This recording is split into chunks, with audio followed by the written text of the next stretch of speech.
हरे कृष्णा। आज हम चर्चा करने जा रहे हैं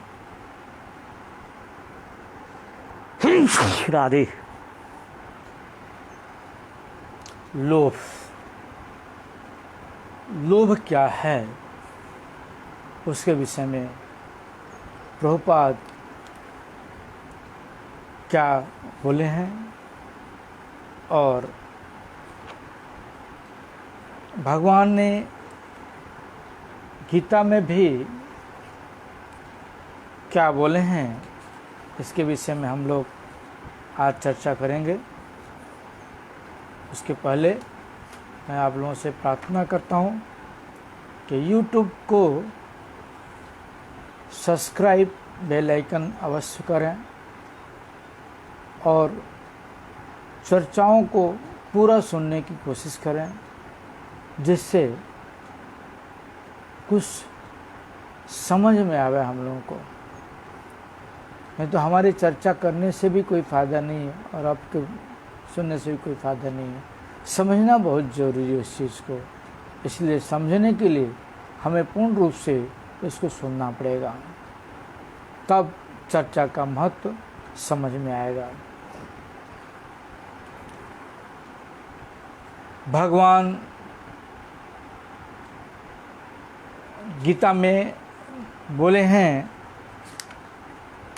ध्यायतो विषयान पुंसः संगस्ते सुपजायते संगात संजायते कामः कामात् क्रोधो अभिजायते क्रोधात् भवति सम्मोह सम्मोहात् स्मृति विभ्रमः स्मृति भ्रंशात् बुद्धिनाशो बुद्धिनाशात् प्रणश्यति। इसके विषय में हमारे भक्ति विनोद ठाकुर जिन्हें टीका में क्या लिखते हैं, बोलते हैं कि भगवान बता रहे हैं अर्जुन को, हे अर्जुन, मन को बस में करना ही स्थित पुरुष का बाह्य इंद्रियों को बस में करने का मूल मंत्र है। जो हमारी बाह्य इंद्रियां हैं, इसको बस में करने का एकमात्र मूल मंत्र है जो मन को बस में करना। और मन इतना आसान नहीं है जो मन बस में हो सके। इसके लिए भगवान बताते हैं, किंतु मन बस में नहीं होने से जो होता है उसे सुनो। जब मन हमारा बस में नहीं होता है तो क्या होता है उसके विषय में भगवान अर्जुन को बताते हैं कि मन वशीभूत नहीं होने से विषयों का चिंतन होता है। जब मन वशीभूत नहीं होता तब संसारी विषयों का चिंता होती है और मनन होती है। विषयों का मनन करने से उसमें आसक्ति हो जाती है। विषयों का जब मनन होता है तो जिस चीज़ की हम चिंता करते हैं उसी चीज़ में हमारी मन उसके तरफ आकृष्ट हो जाता है और उस प्रति आकृष्ट होने से आसक्ति बढ़ जाती है। आसक्ति होने से कामना पूरी करने की अभिलाषा उत्पन्न होती है। जब आसक्ति उस चीज़ में हो जाती है तब उसको पाने का लोभ उत्पन्न हो जाता है। और लोभ जब उत्पन्न हो जाता है तो लोभ ही हमारे क्रोध का कारण बन जाता है। लोभ ही हमें विघ्न में डाल देता है। लोभ ही हमें क्रोध उत्पन्न कर देता है। इसके बाद बताते हैं, क्रोध से सम्मोह उत्पन्न होता है। क्रोध जब उत्पन्न, लोभ मोह, काम क्रोध लोभ मोह उत्पन्न हो जाता है। और जब मोह उत्पन्न हो जाता है तब क्या हो जाता है, क्या करना चाहिए क्या नहीं करना चाहिए इसके विषय में विवेक हमारा काम नहीं करता। मोह के कारण शास्त्रों में आत्मकल्याणकारी जो उपदेश दिए गए हैं वह भूल जाता है इंसान, और उसकी जो स्मृति होती है, याददाश्त शक्ति जो होती है वह नाश हो जाती है और बुद्धि का सद्व्यवहार नष्ट हो जाता है। बुद्धि को किस प्रकार से हमें सद्व्यवहार करना चाहिए वह नष्ट हो जाता है। फलस्वरूप प्राणी संसार कूप में गिर जाता है। इस लोभ मोह के कारण ही, काम क्रोध लोभ मोह जो 6 प्रकार के हमारे दुश्मन है हमारे अंदर, उसके कारण ही ये संसार कूप में जीव गिर जाता है। आगे बताते हैं भगवान कि इंद्रियाणाम ही चरताम यत् मनो अनुभिद्यते तदस्य हरति प्रज्ञां वायुर नामम इवावसी।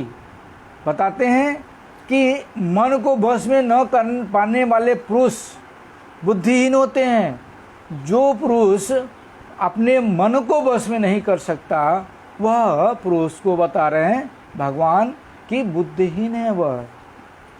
इसी का प्रतिपादन करते हुए भगवान कह रहे हैं कि अपने अपने विषयों में विचरण करने वाली जिस एक इंद्रिय के साथ मन चल पड़ता है, उस इंद्रिय का अनुमान करने वाला मन बुद्धि को उसी प्रकार हर लेता है जैसे जल में विचरण करते हुए नाव को विद्युत वायु बहा ले जाती है।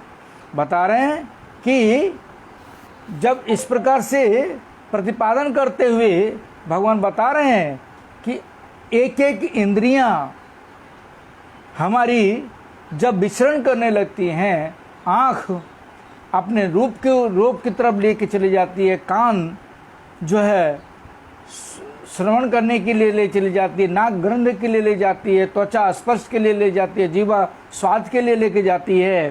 तो इस प्रकार सब एक एक इंद्रियां जिस प्रकार से हमें हमारे मन को विचरण करते हैं लेकर के, उसी इंद्रियां प्रत्येक इंद्रिया अनुमान करते मन बुद्धि को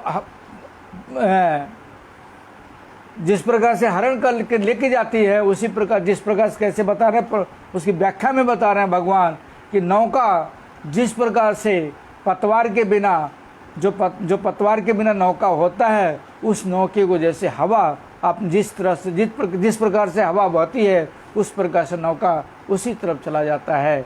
इसी प्रकार से हमारी मन उसी प्रकार से चले जाते हैं जिस प्रकार से हमारी इंद्रियां बहती रहती हैं। तो हम आज जो 6 प्रकार की हमारी रिपु हैं यानी दुश्मन हैं, 6 प्रकार रिपु मतलब काम क्रोध लोभ मोह अहंकार मात्सर्य स्नेह, ये जो 6 प्रकार के हमारे दुश्मन हैं शरीर के अंदर, इसमें से एक अन्यतम लोभ है चीज है, वह है लोभ। उसके विषय में प्रभुपाद अपने वाणी में क्या बोलते हैं, भक्ति सिद्धांत सरस्वती प्रभुपाद, इसके विषय में आज हम लोग श्रवण करेंगे। प्रभुपाद बताते हैं जो छल रिप मध्य लोभ अन्यतम, जो 6 प्रकार की रिपु है दुश्मन है, उसमें से जो है ये लोभ जो है एक है। यह अपर नाम अद्वितीय अभिनिवेश, इसकी जो दूसरा नाम है क्या, अब दूसरे प्रकार से नाम लेते हैं कि द्वितीय अभिनिवेश, ये दूसरे प्रकार से प्रवेश करना। माइक वैचित्र मोहित है या जीव कामना परवश है। माइक की विचित्रता को देख करके जीव मोहित होकर के उसके प्रति कामना परवश हो जाता है, कामना जागृत हो जाती है। कामेर बाधा प्रति प्राप्ति ते जरूर क्रोध उद्गत है। काम बता रहे हैं गीता में भगवान, काम जब पूरा नहीं होता हमारा, तब उसमें क्रोध उत्पन्न होता है। तद्रूप किंचित मात्र कामेर सफलता जीव लोभाभिभूत है। थोड़ा बहुत अगर काम की सफलता हो जाती है तो उसके प्रति लोभ ज़्यादा बढ़ जाता है। इंद्रियगण स्वाभाविक अनुराग भरे असंख्य बाधा विपत्ति के अग्राह्य करिया जे वृत्ति वैसे विषय प्रति धावित है, ताही लोभ नामे कथित है।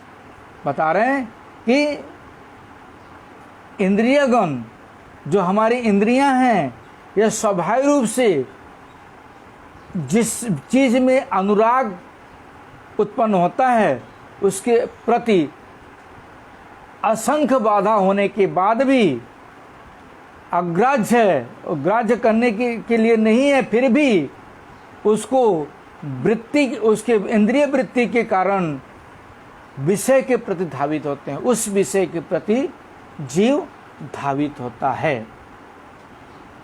उसी का नाम लोभ बता रहे हैं। यह मनेरी एकटी अनुरागामी चेष्टा विशेष, यह मन का ही एक विशेष रूप से अनुराग बता रहे हैं, विशेष रूप से अनुराग बता रहे हैं। मन का ही एक विशेष रूप से अनुराग है, क्योंकि इंद्रिय ही हमारे मन को हरण करके लेके जाती हैं। क्रोध जे रूप परमार्थ साधने व्याघात जन्माए, लोभो तद्रूप द्वितीय कंटक स्वरूप बता रहे हैं। क्रोध जिस प्रकार से परमार्थ प्राप्ति के लिए बाधा पैदा करती है, उसी प्रकार से लोभ भी एक प्रकार से कंटक स्वरूप कांटा के जैसा ही है, लोहा के कांटा जैसा है। हरिण गण जे रूप व्याधेर बंसी ध्वनि ते आकृष्टया कौर्णेर तित्ति लोभे छुटिया गया जाले आबद्ध है। बता रहे हिरण जिस प्रकार से कोई व्याघ्र है, शिकारी, वो बंसी की ध्वनि बजाता है, तो उस बंसी की ध्वनि के प्रति आकृष्ट होकर के उसके कान उस ध्वनि के प्रति धावित होती हैं और लोभ के ध्वनि के लोभ के प्रति धावित होकर के जाती हैं और जाल में फंस जाती हैं। जीव गणौ सही रूप इंद्रिय गणेर प्ररोचनाय मुक्त हैया तत्पश्चात अनुधावन करिया माया जाले निबद्ध हन।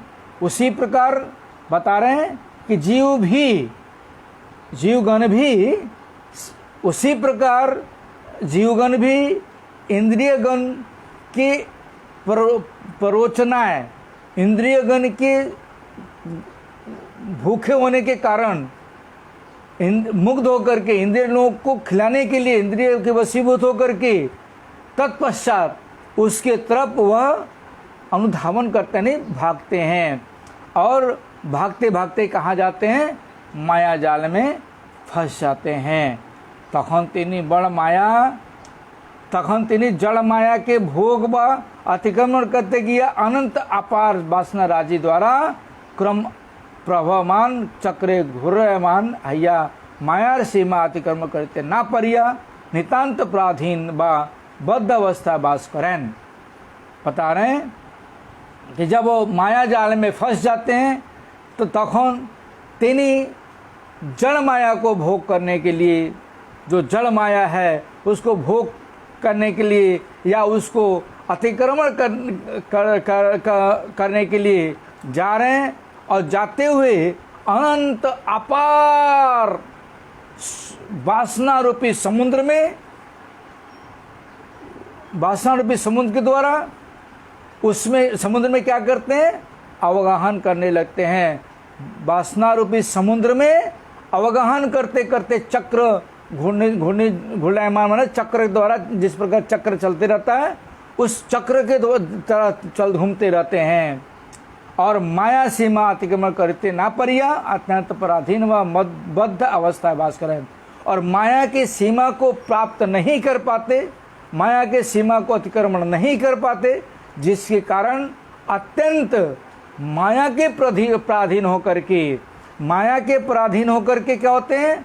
बद्ध अवस्था में, माया के बद्ध अवस्था में वह वास करते हैं। संसार कारागार में वह पड़े रहते हैं, उसमें वास करते हैं। ताई प्रलुब्ध जीवगण के संबोधन करिया श्रील भक्ति विनोद ठाकुर महाशय गाइलेन। इसलिए जो प्रबुद्ध मन, जो बुद्धिमान व्यक्ति हैं, उनको बुद्धिमान जीव के लिए संबोधन करके भक्ति विनोद कीर्तन करते हैं। क्या? आर के नो माया जाले पड़िते छे जीव मीने, नाही जान बद्ध है रबे तुम चीर दीने। अति तुच्छ भोग से बंदी है माया पासे, रहले विकृत भावे दंड यथा पराधीन। अरे हे जीव, आर केनो माया जाले पड़ी अच्छे जीव मीने, और क्यों माया जाल में पड़ करके मीन की तरह माया जाल में पड़े हुए हो। मछली की तरह जिस प्रकार समुद्र में जल में मछली पड़ी रहती है, उसी प्रकार से आप माया जाल में क्यों पड़े हुए हो।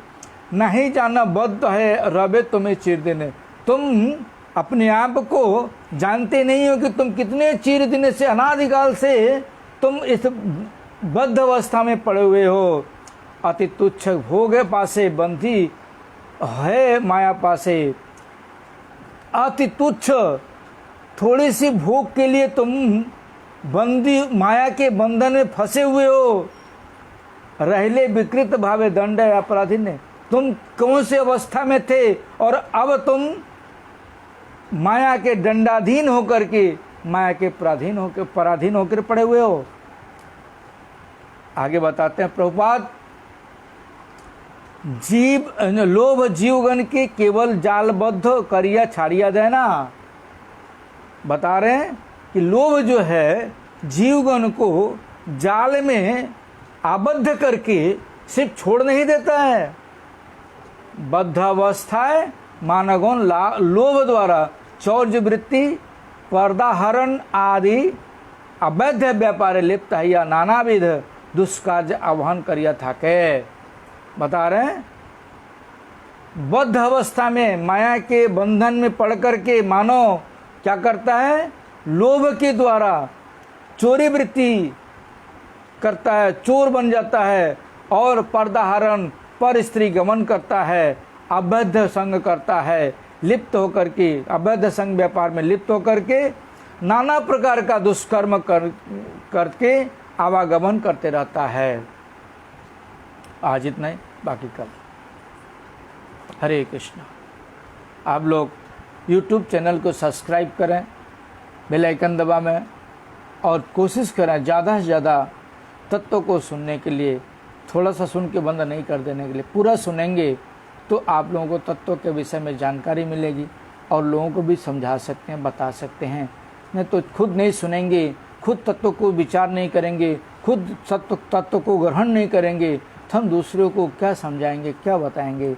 इसलिए तत्व को समझना बहुत ज़रूरी है।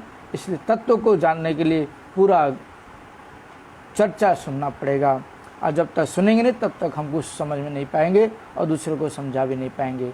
इसलिए तत्व को पूरा समझें, पूरा सुनें और दूसरों को समझाने की कोशिश करें, दूसरे को शेयर करें। कैसी चर्चा चल रही है यूट्यूब पर, श्री जगन्नाथ मंदिर जसड़ा चाकदा के नाम से। आप लोग यूट्यूब सब्सक्राइब करें, बेल आइकन दबाएं, सबको बोलें जिससे सभी लोग चर्चा को सुन सकें। हरे कृष्णा।